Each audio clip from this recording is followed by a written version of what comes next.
Hello বন্ধুরা, আপনি সবাই ভালো আছেন। আজকে আমি চলে এসেছি নতুন একটা রেসিপি নিয়ে। এখানে আমি রান্না করব ছিম আর আলু আর মাছ এনেছি, পাতারি মাছ। তা পাতারি মাছ তো অনেকেই আপনারা নাম জানেন, আর একটা নাম আছে সেটা আমি ভুলে গেছি, জানি না, কিন্তু আজকে এটা রান্না করা হবে। তো মাছের তেল, হলুদ আর লবণ মাখিয়ে নিয়েছি, নিয়ে মাছটা ভাজা করে নিচ্ছি। আর তেলটা দিলে মাছটা ফটফট করে ফাটে না, আর ভালোভাবে সুন্দরভাবে ভাজা করা যায় তার জন্য। আর আমি কিন্তু সিম আর আলু কিন্তু একটু ভাপ দিয়ে নিয়েছি। এগুলো ভাপ দিয়ে নিলে এখন নতুন নতুন রান্না এগুলো উঠছে, এগুলো রান্না করে খেলে কিন্তু অন্য একটা রকম স্বাদ আসবে। তার জন্য ওই যে ভাপ দিয়ে নিলে তাহলে কিন্তু ভালো লাগে, তাহলে ওই সিমের যে একটা বাজে গন্ধ থাকে সেটা চলে যায়। মানে একটু হালকা সিদ্ধ করে নিলে, আলুটা সিদ্ধ করা হয়েছে, তার সাথে ওটা সিদ্ধ করে নেওয়া হয়েছে। তো এখানে আমার মাছগুলো সব ভাজা হয়ে গেছে ঝটপট করে। তো ঝটপট মাছ ভাজা হয়ে গেছে, আমি মাছগুলোকে তুলে নিচ্ছি আর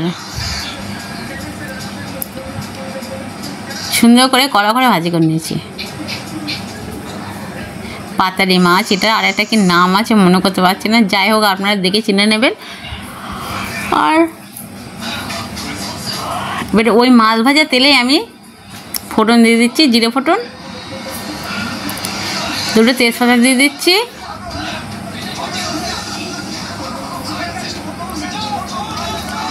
আর এবারে দিয়ে দিচ্ছি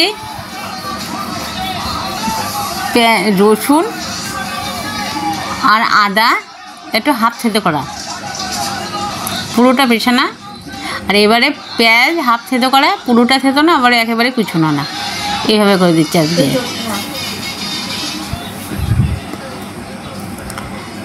দিয়ে সুন্দর করে একটু কষিয়ে ভাজা ভাজা করে নেব। আর ওদিক তো এই দেখুন আমার লাল লাল করে পেঁয়াজটা ভাজি করে নেওয়া হয়ে গেছে। তো এখানে এবারে আলু ছিম দিয়ে সুন্দর করে কষিয়ে নেব। একবার ভাপ দিয়ে নেবো যখন, ছিমগুলো কিন্তু আমি সব আস্তে রেখেছি বন্ধুরা। আস্তে এইভাবে রান্না করলে ভালো লাগে দেখতে, আর খেতেও ভালো লাগে, সমস্যা হয় না। শুধু আঁশগুলো তুলে ছাড়িয়ে নিতে হয়, দুই মাথা কেটে নিয়ে।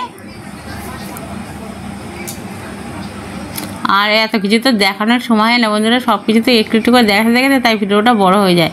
যত ছোটো ভিডিও করার চেষ্টা করি আপনাদের জন্য তা হয় না। তা হলুদ দিয়ে দিচ্ছি, লবণ দিয়ে দিলাম,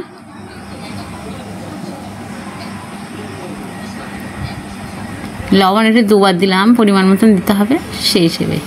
এবার লঙ্কার গুঁড়ো দিয়ে দিলাম,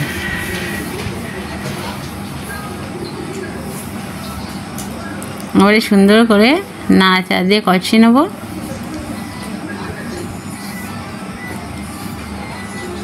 সিম যারা খেতে ভালোবাসে না, একদম ভালো লাগে না, তো তাদের জন্য এই সিমের রেসিপিটা আজকে আমি নিয়ে আসলাম। তো অবশ্যই করে এইভাবে রান্না করে খেয়ে দেখবেন বন্ধুরা, খুব ভালো লাগবে। সিম কিন্তু রান্না হয়ে যাবে, একটা সিমও গলবে না, সিদ্ধ হয়ে যাবে, সিম আস্ত থাকবে। আমার কষানো হয়ে গেছে, আমি জল দিয়ে দিচ্ছি।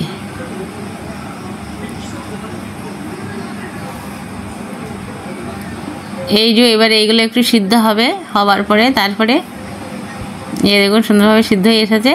আর এই পাতারি মাছটা কিন্তু কোয়া কোয়া মতন ওরকম ছাড়িয়ে যায়, কাঁটা কম তো।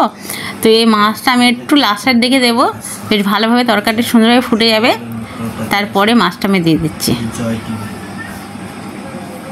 ওই জন্য ভালো করে ভাজা করে নিয়েছি, নাহলে একটু নরম থাকলে আবার মাছটা ছাড়িয়ে যাবে। তো আমি এবার ধনে দিয়ে দিচ্ছি, ধনের গুঁড়ো আর জিরার গুঁড়ো দিয়ে দিচ্ছি।